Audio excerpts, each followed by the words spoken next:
33, a partir do verso 26 até o verso número 29. Você achou aí na Bíblia?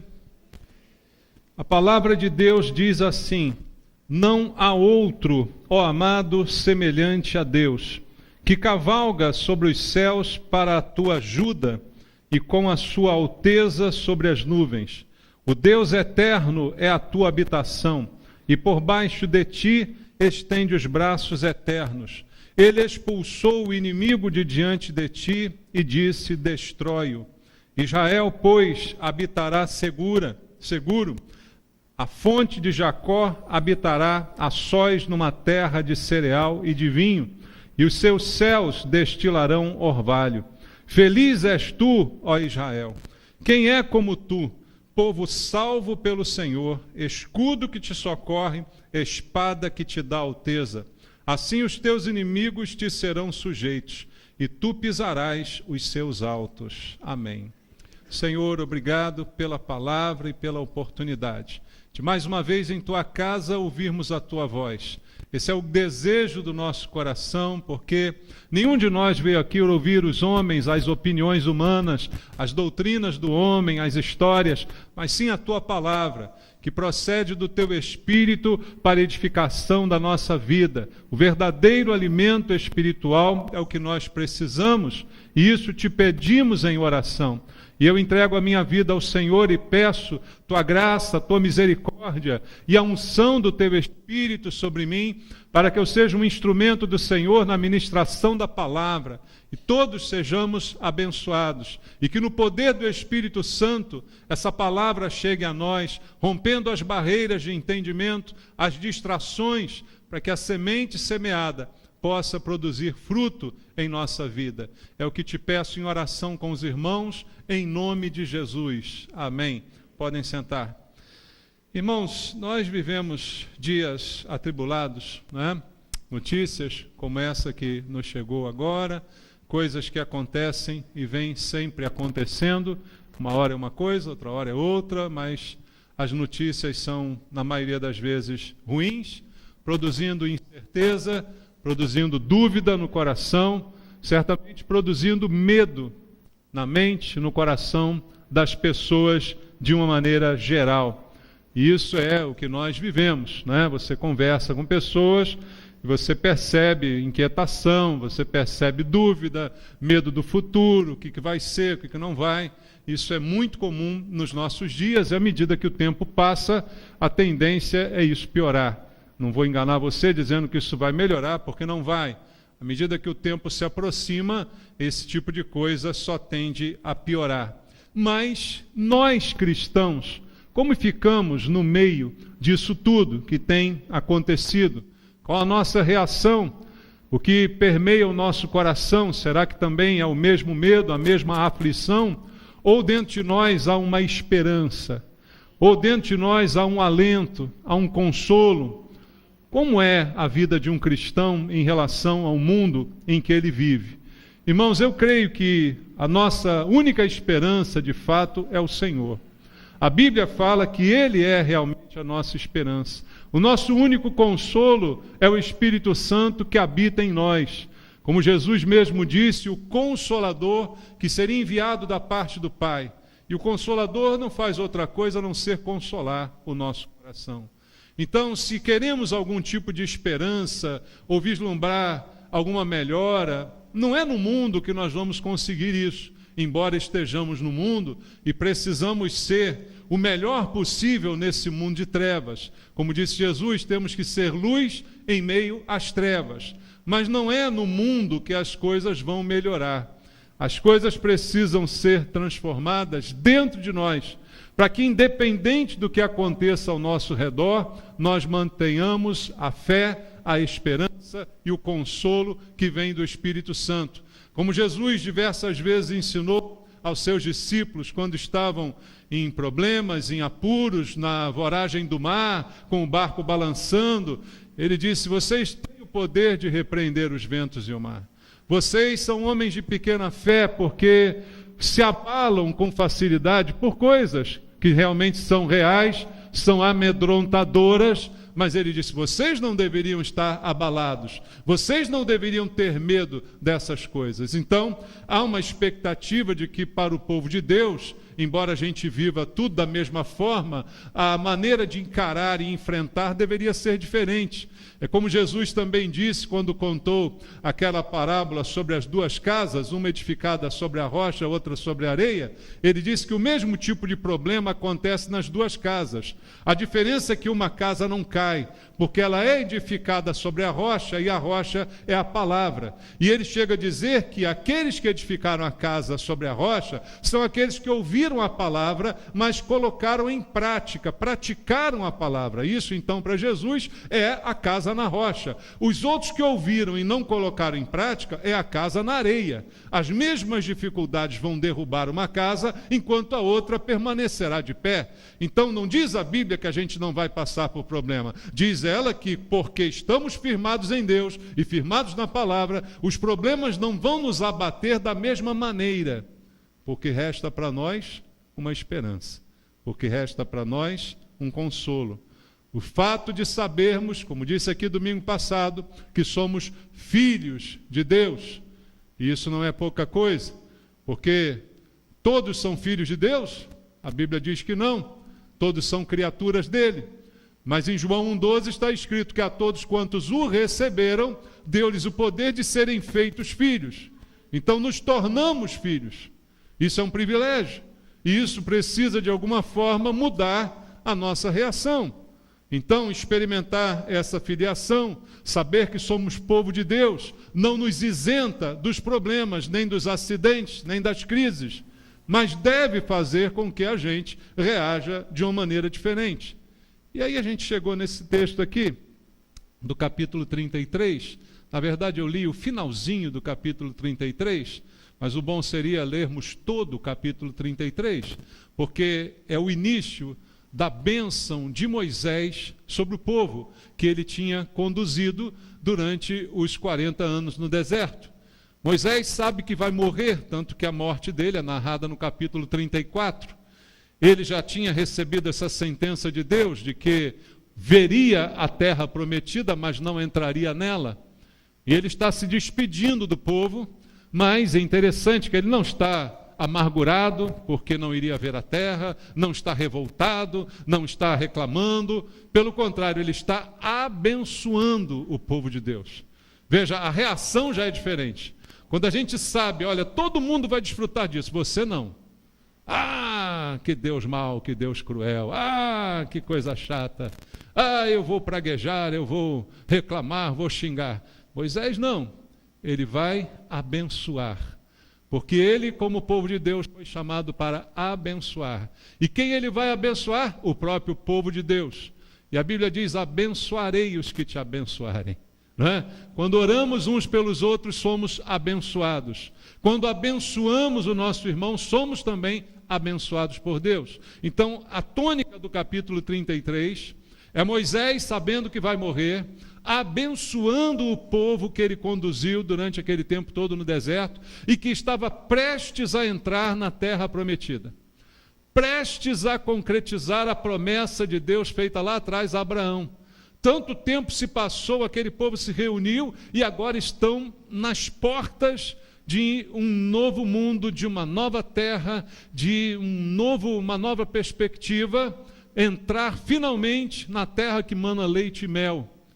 Mas Moisés sabia, e o povo também deveria saber, se não sabia, que aquela terra não seria dada, como se diz no popular em português, de mão beijada, né?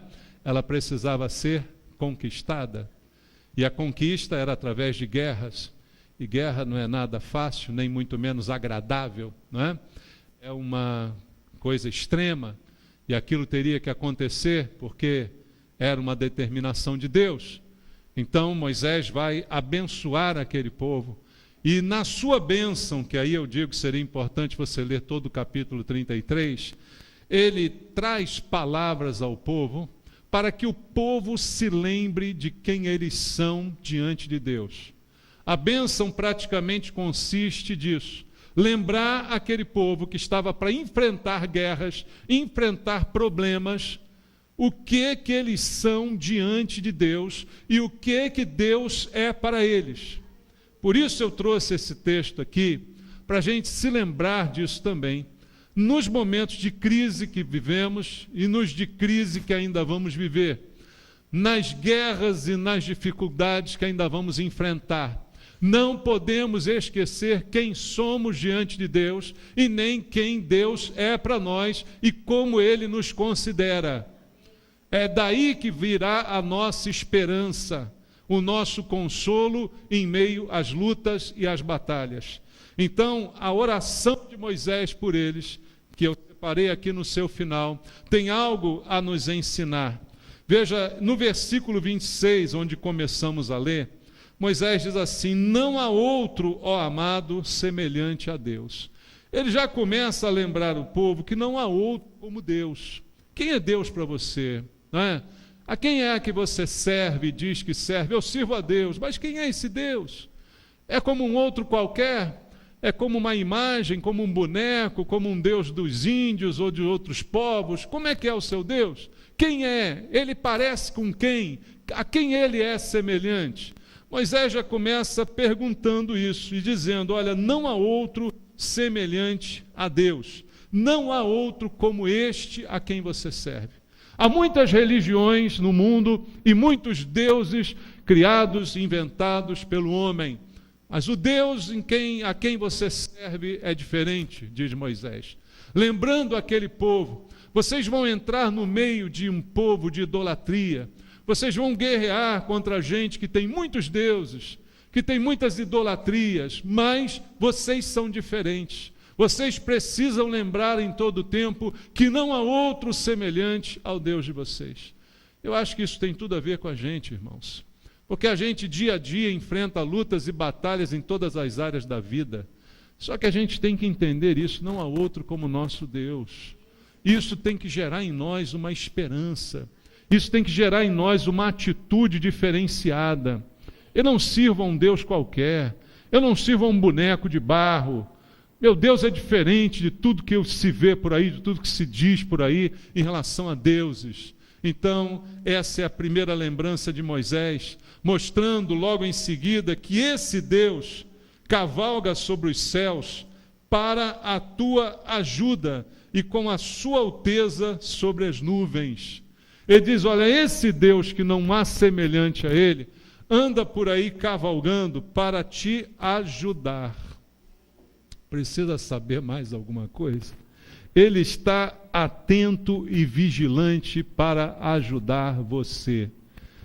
Em outras palavras, ele está dizendo: olha, vocês vão enfrentar muita luta por aí, mas entenda o seguinte, você nunca vai estar sozinho, porque tem sempre um Deus vigilante por você, cavalgando lá dos céus para te ajudar. O problema não é a gente enfrentar a adversidade. O problema é a gente enfrentar a adversidade sozinho. Esse é o problema. Deus não diz, como já cansei de dizer aqui, que a gente vai ser livre de problema. Mas Ele garante que Ele, no problema, vai estar me ajudando. Vai estar ao meu lado. O Espírito Santo, promessa de Jesus, diz: estará para sempre com vocês. Estará sempre ao lado de vocês. Então essa é a garantia que traz a esperança, a expectativa de que algo bom pode acontecer, mesmo quando eu estou no meio da guerra, mesmo quando eu estou na luta ferrenha. Isso é que traz paz ao coração. E essa é a palavra de Moisés àquele povo. Ele continua no versículo 27 dizendo assim: o Deus eterno é a tua habitação, e por baixo de ti estende os braços eternos. Ele expulsou o inimigo diante de ti e disse: destrói-o. O que Moisés está dizendo para aquele povo é o que nós já deveríamos saber. A minha habitação é o Senhor. A gente gosta de ler o Salmo 91. Mas o que diz o Salmo 91?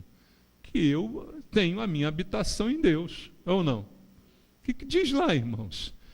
Que eu habito à sombra do Onipotente. Então, Moisés está dizendo ao povo o seguinte: olha, Deus não é apenas alguém que você invoca, não é apenas uma entidade longe que você clama, que você faz alguma coisa para ele fazer outra por você.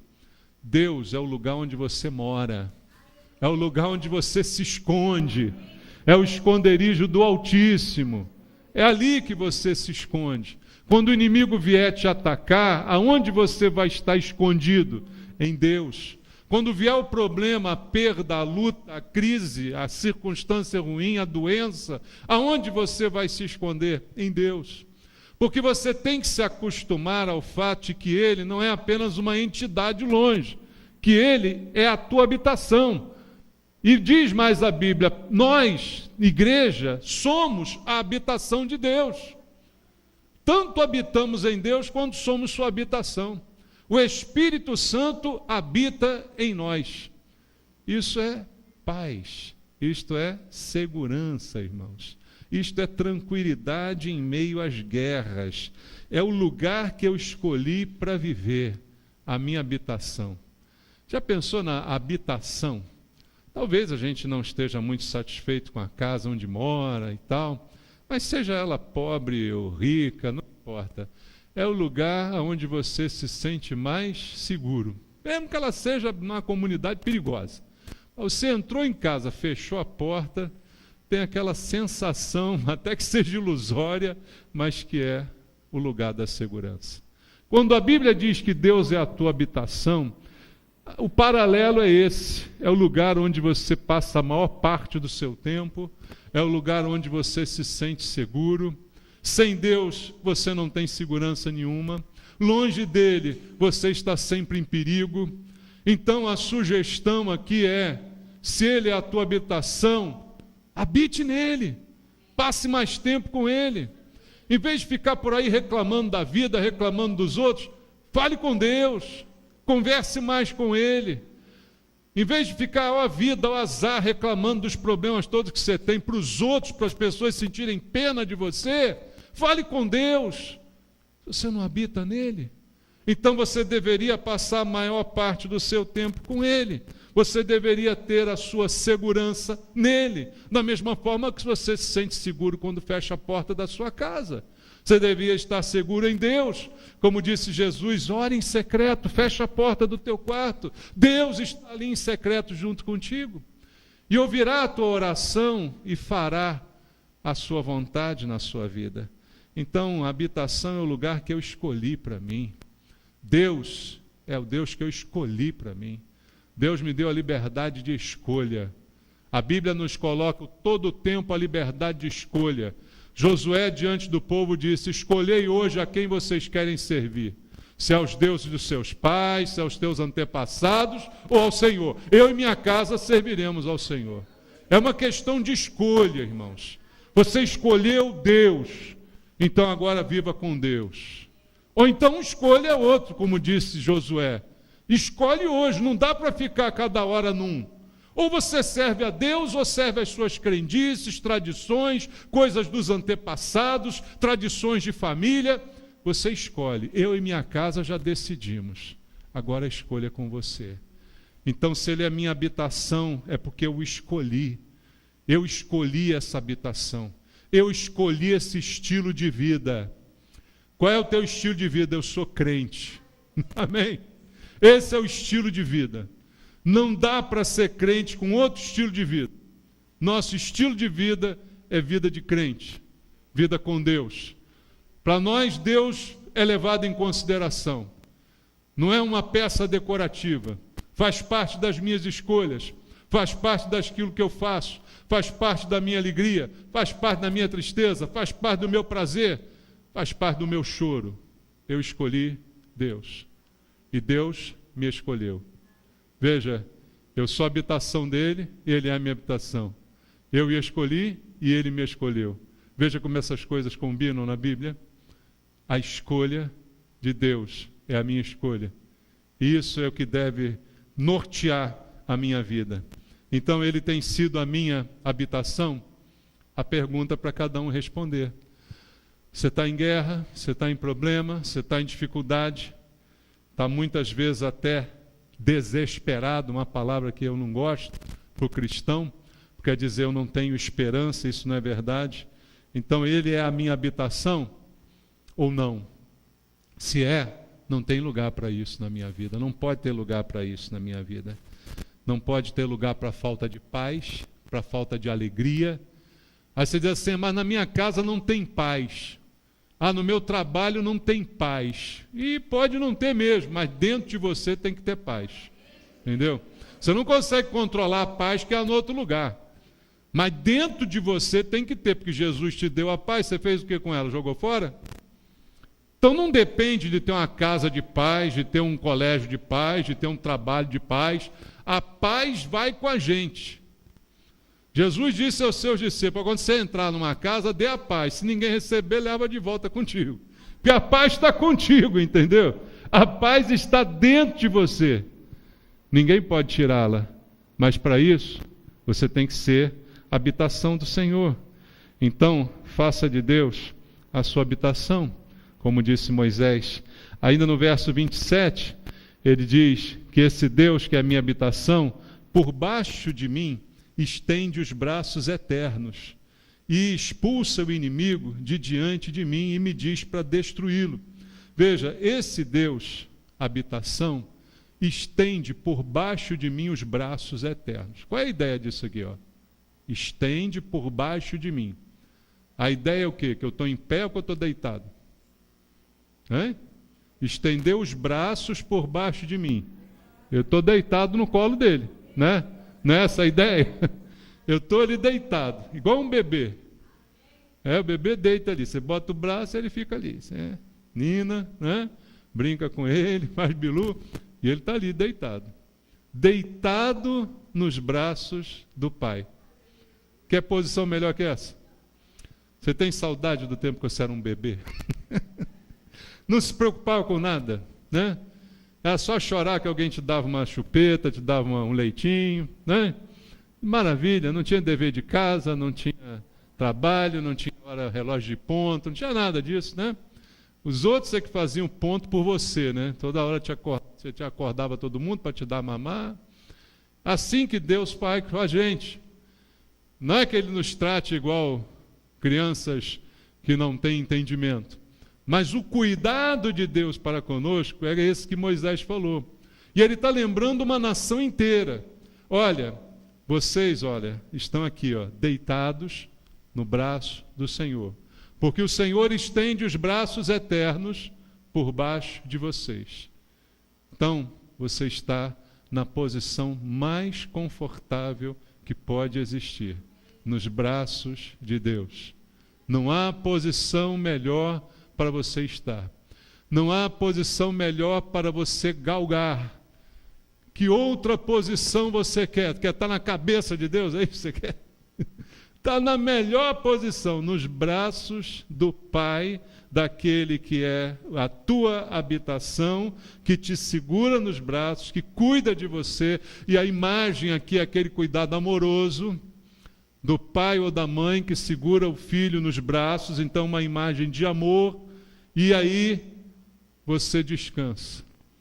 Às vezes a gente não aguenta mais de pé. Já ficou tão cansado que você não aguentava mais ficar em pé? Aí você quer deitar. Você já ficou tão estressado que você queria um colo? Já aconteceu isso? Mesmo velho? Você diz, cadê minha mãe agora? Eu queria um colo agora. Eu queria um colo, é o que eu estava precisando nessa hora, era um colo. Isso a gente tem em Deus. Talvez você não tenha mais sua mãe, talvez você não tenha mais seu pai, mas você ainda tem Deus, que te pega no colo, que te segura, que te dá o carinho que você precisa. Só que você precisa habitar nele. Não adianta reclamar que não tem isso, porque você está longe de Deus. Aí isso não se cumpre, aí você vai estar vendo, o pastor mentiu lá. Eu não tenho experimentado esse cuidado, eu não tenho experimentado esse colo. Mas é porque você se afasta dele. Porque você não se entrega a ele na hora da luta, você simplesmente grita, reclama, esperneia, tenta resolver por você mesma. E aí não funciona. E aí não acontece. Mas a culpa não é de Deus, mas eu digo, os braços estão estendidos. Os braços estão estendidos para você. Os braços de Deus estão estendidos. E olha, o colo de Deus é grande, irmãos. Dizem que coração de mãe que é grande, né? Sempre cabe mais um, não falam isso aí? Mas olha, os braços de Deus, o colo de Deus é tão grande que cabe o povo de Israel inteirinha nele, ainda cabe a igreja toda, e quantos mais quiserem se render a Cristo, ainda tem direito a deitar nesse colo. É grande demais, irmãos, a gente não aproveita porque a gente não quer. E o que Ele quer é aliviar isso da gente, aliviar as dúvidas, os temores, aquietando você nos braços de Deus. Agora, quando a gente não quer ficar quieto, aí não adianta.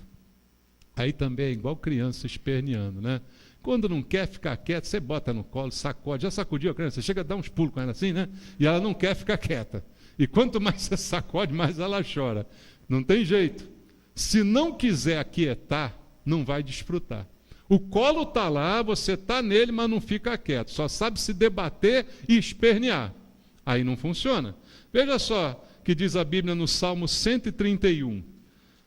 Salmo 131, no versículo 2. Salmo 131, verso 2. Pelo contrário, fiz calar e sossegar a minha alma, como a criança desmamada se aquieta nos braços de sua mãe, como essa criança é a minha alma para contigo. Viu a imagem da criança descansando? Só que o que Davi diz aqui, primeiro, eu fiz calar e sossegar a minha alma. Primeiro você tem que fechar a boca. Muita gente não descansa porque não para de falar. Fala igual uma matraca. Reclama de tudo o tempo todo. Aí não descansa. Davi diz assim, primeiro eu calei minha boca. Aí depois que eu calei a minha boca, eu sosseguei minha alma. Aí eu descansei nos braços do Senhor. Aí eu me senti igual aquela criança, descansando. Mas enquanto a boca está aberta, gritando, esperneando, xingando os outros, reclamando de tudo, aí você não descansa e não há como descansar dessa forma. Então faça como Davi, fecha a boquinha, filho, vai. Deita aí, dorme um pouquinho no braço do Pai. Deita aí, descansa um pouquinho no braço do Senhor. Né? Aproveita esse colinho gostoso, que ele é seu. E Moisés diz no versículo 27, no final, que ele expulsa o inimigo diante da gente e manda a gente destruí-lo. Ou seja, esse que dá colo é aquele que dá vitória. O que dá colo é aquele que me faz vencedor, luta por mim para me fazer vencer. Como é que Israel iria enfrentar os povos de Canaã, dominar aquela terra? Eles não eram maioria. Eles não eram melhores, nem mais preparados, nem mais armados. Só dava para fazer isso com o poder de Deus. Não dava para fazer com o poder humano. Tinha que ser com o poder de Deus. Era no colo que eles iam ganhar aquela guerra. É do colo que você vai ganhar a guerra. Entende? Não é se preparando, se armando, se isso e aquilo. É descansando. Descansando que a guerra será vencida. Inimigos internos, Deus já venceu, se você descansar no Senhor. Quem são os seus inimigos internos? Você mesmo. Sua alma que não descansa, seu comportamento inquieto, sua ansiedade interior, sua irritação interior, zangado. Isso é um inimigo interno. Descansa no braço do Senhor, que Ele entrega esse inimigo na tua mão também. Não haverá mais espaço para ele. Inimigos que você precisa vencer serão destruídos. Todo medo, toda ansiedade, toda solidão, desânimo, violência, vício, tudo isso. Descansa no Senhor. Ele te dará a vitória, te dará o inimigo na tua mão e vai dizer, agora você o destrói. Porque eu já enfraqueci esse inimigo aí. Eu já deixei ele fraquinho. Esse medo, eu já deixei ele fraquinho. Esse vício, já deixei ele fraquinho. Esse nervosismo, já deixei ele calminho. Vai lá e destrói ele. Vai lá e acaba com ele. Porque o Deus que te dá colo é o Deus que vence também as tuas guerras. No verso 28, Moisés continua dizendo, Israel, pois, habitará seguro, a fonte de Jacó habitará a sós numa terra de cereal e de vinho, e os seus céus destilarão orvalho. O final de toda essa história é essa segurança tão sonhada por todos nós. Queremos segurança. E ele diz, a segurança é o Senhor. A nossa segurança é nele. Habitando nele, eu estarei seguro. E todo tipo de segurança que a gente precisa. E aí, irmãos, há vários tipos, sabia disso? Quando pensamos em segurança, especialmente aqui no Rio de Janeiro, a gente pensa em alarme, né? Cerca elétrica, guardas armados, você pensa em alguma coisa, né? Mas não é só de segurança patrimonial que o texto está falando. Todo tipo de segurança que você precisa estará em Deus. Uma das seguranças que a gente mais precisa é a segurança emocional, sabia? Às vezes está muito bem guardado em várias áreas da sua vida, mas por falta de segurança emocional, você se torna uma presa fácil na mão das pessoas mais, na mão do inimigo que usa a sua vida, porque você não tem segurança emocional. Lá na primeira epístola de João, voltando lá, indo lá ao Novo Testamento, vamos ver a primeira epístola de João no capítulo 4, no versículo número 19, primeira epístola de João, capítulo número 4, no verso 19 está escrito assim: nós amamos, porque Ele nos amou primeiro. Simples isso. Ele me amou primeiro, então eu sou capaz de amar. Eu resumo esse versículo em segurança emocional. Quando é que nós não temos segurança emocional? Por exemplo, se eu me acho o patinho feio, se eu acho ninguém gosta de mim, ninguém me olha, ninguém me ama, ninguém me quer, ninguém me chama de meu amor, né? Se eu me acho assim, eu não tenho segurança emocional. Eu também não preciso me achar o rei da cocada, entende? Mas eu tenho que ter um equilíbrio na minha vida. Mas se eu me sinto inferior, inferiorizado, não sou capaz de amar ninguém, não sou capaz de fazer nada por ninguém, não sou isso, não sou aquilo, eu tenho que lembrar que Deus me ama. A gente não canta um louvor aí? Deus me ama e o seu amor é tão grande e incondicional. Não me ama? Então ele me ama. Aí eu sou capaz de amar, porque eu sou amado por Deus. Quem não é amado não é capaz de amar. Mas você que é amado é capaz de amar. Você é capaz de ser útil porque Deus te ama. Com teus defeitos, com as suas problemáticas, com tudo isso que você sabe, mas Ele te ama. Então, equilíbrio emocional, segurança emocional. Não preciso agradar ninguém, porque Deus me ama. Não preciso viver mendigando a atenção de ninguém, porque a pessoa mais importante já me ama. Não preciso comprar o amor de ninguém, porque o mais importante amor eu já tenho. Segurança emocional. Se eu não tiver isso, irmãos, não adianta ter guarda em casa, não adianta ter nada, porque eu não tenho segurança emocional. Segurança física é importante? Sim, é importante, mas quem é a segurança física? É o Senhor. Quando você olha lá o Salmo 127, que todo mundo conhece aí, mas é uma passagem que deixa as coisas bastante claras para a gente nesse aspecto, né? Salmo número 127, logo no primeiro versículo. Se o Senhor não edificar a casa, em vão trabalham os que a edificam. Se o Senhor não guardar a cidade, em vão vigia a sentinela. Deus guarda. Então, por maior que sejam os meus cuidados, e eu devo tê-los, eu não digo que eu não deva tê-los, devemos ter os nossos cuidados, mas sabendo que se Deus realmente não guardar, aí você pode estar em carro blindado, você pode estar do jeito que você quiser, não adianta. Se Deus não guardar, o inimigo acha uma brecha. Segurança, seja ela qual for, vem do Senhor. Segurança financeira, Salmo 37, vamos ler. Salmo número 37, versículo 25. Todo mundo precisa. Eu quero uma segurança financeira, eu quero. Veja só, fui moço, já agora sou velho. Porém, jamais vi o justo desamparado, nem a sua descendência a mendigar o pão. Isso é segurança financeira. Não está dizendo que eu vou ser rico, não está dizendo que eu vou ter uma poupança para me deixar tranquilo para até o fim da vida, não está dizendo nada disso, mas está dizendo que O justo e a sua descendência não mendigarão o pão. O pão está garantido. E ainda penso o seguinte: nem só de pão viverá o homem. Se o pão está garantido, a palavra também está, porque Deus já deixou para você.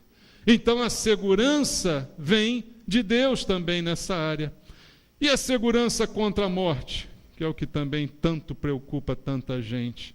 Ai, se eu morrer agora, ai, o que vai ser? Ai, eu não quero morrer, ai. 1 Coríntios capítulo 15, versículo 54 ao versículo 56. O apóstolo Paulo diz assim: e quando este corpo corruptível se revestir da incorruptibilidade, e o que é mortal se revestir de imortalidade, então se cumprirá a palavra que está escrita: tragada foi a morte pela vitória. Onde está, ó morte, a tua vitória? Onde está, ó morte, o teu aguilhão? O aguilhão da morte é o pecado, e a força do pecado é a lei. Onde está, ó morte, o teu poder, se eu estou com o Senhor? Jesus disse: aquele que crê em mim, ainda que morra, viverá. Então, segurança é isso, irmãos. Em todas as áreas que eu preciso, é nele que está a minha segurança. E por fim, no verso 29, Moisés termina de maneira brilhante a sua oração, concluindo tudo isso que ele disse com uma simples frase: feliz és tu, Israel. Posso dizer para você? Feliz é tu, igreja. Tá bom? Feliz é você aí, meu irmão. Você que é o feliz mesmo dessa história. Feliz de verdade é você. Não tem mais ninguém tão feliz quanto você. Feliz é o povo de Deus. Feliz é aquele a quem Deus ama. Feliz é aquele a quem Deus não atribui pecado. Feliz é aquele a quem Deus justificou. Você que é realmente feliz. Os outros experimentam algumas felicidades, mas você tem a felicidade plena. Feliz és tu, Israel. Quem é como tu? Povo salvo pelo Senhor, escudo que te socorre, espada que te dá alteza. Quem é como você? Que privilégio que você tem de ser filho de Deus e saber que Ele é a tua felicidade. Você foi criado para glorificar, para adorar a Deus, e só assim você vai ser feliz. Você pode tentar ser feliz de tudo que é maneira. E hoje todo mundo tenta ser feliz. E eu já vi gente morrendo tentando ser feliz. Eu já vi gente terminando casamento tentando ser feliz. Eu já vi gente abandonando filhos tentando ser feliz. Sabia disso? Já vi. Ninguém me contou não, eu vi. Pessoas que eu conheço tentando ser felizes. E nunca serão felizes. Porque desprezaram a verdadeira felicidade, que é ser povo de Deus. Que é ser o povo do Senhor, a quem o Senhor protege, a quem o Senhor guarda, a quem o Senhor ampara.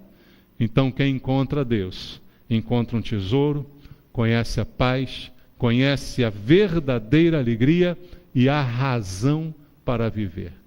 É isso que Deus quer falar contigo essa manhã, para que você tenha paz, mesmo em meio à guerra, mesmo em meio aos problemas, mesmo em meio aos turbilhões da vida, da casa, da família, do trabalho, qual seja a área, ela está diante de Deus. Se você quer ser feliz, olhe para Deus, se achegue mais a Ele, seja povo dEle. Aí essa palavra é para você. Feliz é você, igreja. Feliz é você, meu irmão, porque você é povo de Deus, porque você é povo salvo pelo Senhor. E o Senhor é o escudo que te socorre, é a espada que te dá alteza, te torna digno, a espada, o escudo. Tudo isso é o Senhor. Feliz é você. Feliz somos nós. Vamos fazer uma oração, irmãos. Eu queria essa manhã orar por você que não tem experimentado algumas coisas que Deus falou aqui essa manhã. Deus falou com você e você disse: olha, eu não tenho experimentado isso, eu não tenho vivido essa realidade, tem algumas coisas na minha vida que eu preciso mudar nessa palavra. para que eu possa experimentar essa felicidade. Você que não está nesse momento vivendo essa plenitude, eu quero orar por você. Vem aqui à frente. Os pastores vão orar por você. Os pastores vão impor as mãos sobre você, orar, colocar sua vida diante do altar de Deus e clamar para que você descanse no Senhor.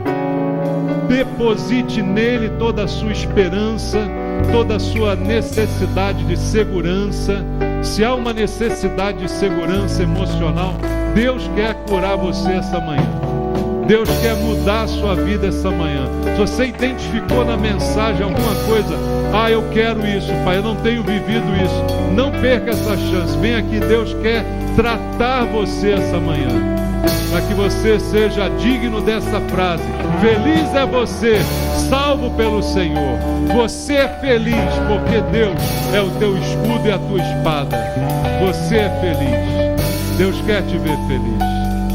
Senhor meu Deus, Pai, Tu conheces o coração dos Teus filhos aqui. Tu conheces aquilo que está faltando. Tu conheces, Deus, aquilo que eles não têm desfrutado. Tu conheces o impedimento que tem feito com que, ao invés da paz, esteja reinando a dúvida, esteja reinando o medo, a inquietação. Ao invés da segurança emocional, esteja reinando aí o medo de não ser correspondido, esteja algum conflito nesse coração. Mas eu te peço, junto com meus irmãos essa manhã, Deus, faz um milagre no coração dos meus irmãos. Um milagre de mudança, mudança de vida, mudança de mente, mudança de atitude, porque eles são dignos dessa felicidade, porque o Senhor os salvou, o Senhor perdoou os seus pecados, são filhos de Deus, são povo do Senhor, e para esse povo o Senhor reservou essa alegria. Restaura a alegria dos meus irmãos, Pai. Restaura a paz aonde tem faltado a paz. No coração, Senhor. Não é no lar nem no trabalho. A paz está dentro de cada um. Leva essa paz junto com eles, Senhor. Em nome de Jesus. Abençoa teus filhos aqui, Pai. Em nome de Jesus. Seja hoje o dia da mudança. Em nome de Jesus. Amém. Graças a Deus. Vamos louvar ao Senhor, irmãos.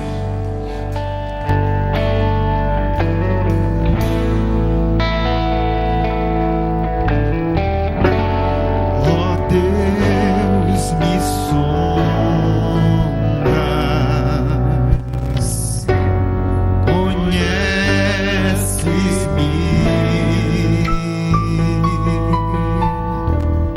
mesmo quando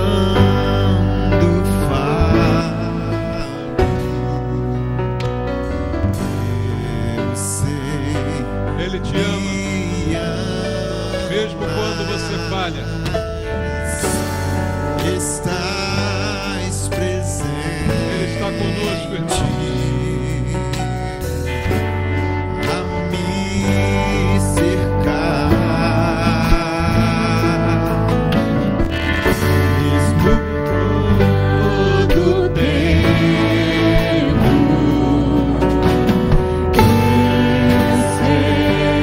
Me ama.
estarei seguro.